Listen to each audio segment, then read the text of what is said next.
রমজান মাসের রোজা এমন একটি ইবাদত যা আমাদের রবের আনুগত্যের চূড়ান্ত উদাহরণ। রোজা মূলত একটি বাস্তবতা এবং আলামতের বহিঃপ্রকাশ, যেমন নামাজ একটি বাস্তবতা এবং আলামতের বহিঃপ্রকাশ। নামাজ হচ্ছে দাসত্বের চূড়ান্ত বহিঃপ্রকাশ, আর রোজা হচ্ছে আনুগত্যের উৎকৃষ্ট বহিঃপ্রকাশ।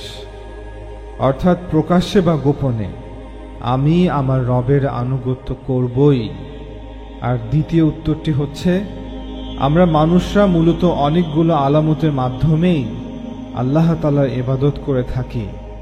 রোজা ব্যতীত যত ইবাদত আছে যা আমরা করে থাকি আল্লাহ সন্তুষ্টি অর্জনের জন্য, ভালো করে লক্ষ্য করলে দেখবেন সেগুলো আমরা নিজ থেকেই করতে চাই। কারণ আমরা মানুষদের সহজাত প্রকৃতির চাহিদাই হচ্ছে স্রষ্টাকে স্মরণ করা, তার প্রতি কৃতজ্ঞ থাকা, তার প্রদত্ত নিয়ামতের জন্য তার শুকর গুজার থাকা।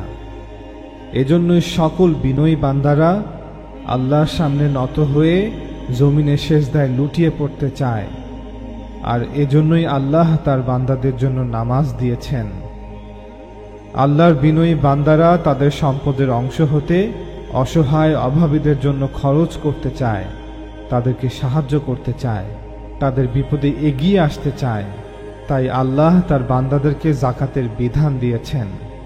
আমরা আমাদের রূহ আল্লাহর সাথে সাক্ষাৎ করতে চাই, তাই আল্লাহ তাআলা তার বান্দাদের জন্য মসজিদ নির্মাণের আদেশ দিয়েছেন, সামর্থ্যবানদের বাইতুল্লাহর জিয়ারতের আদেশ দিয়েছেন, যাতে করে তার বান্দারা তার দরবারে উপস্থিত হয়ে তাদের রবের সান্নিধ্য লাভ করতে পারে। কিন্তু রমজান মাসের রোজা এমন একটি ইবাদত যা আমাদের মানব প্রকৃতির স্বাভাবিক চাহিদার বিপরীত। আমরা খাবার খেতে চাই, পানি পান করতে চাই, আমরা আমাদের সঙ্গীর সাথে বৈধ পন্থায় মিলিত হতে চাই।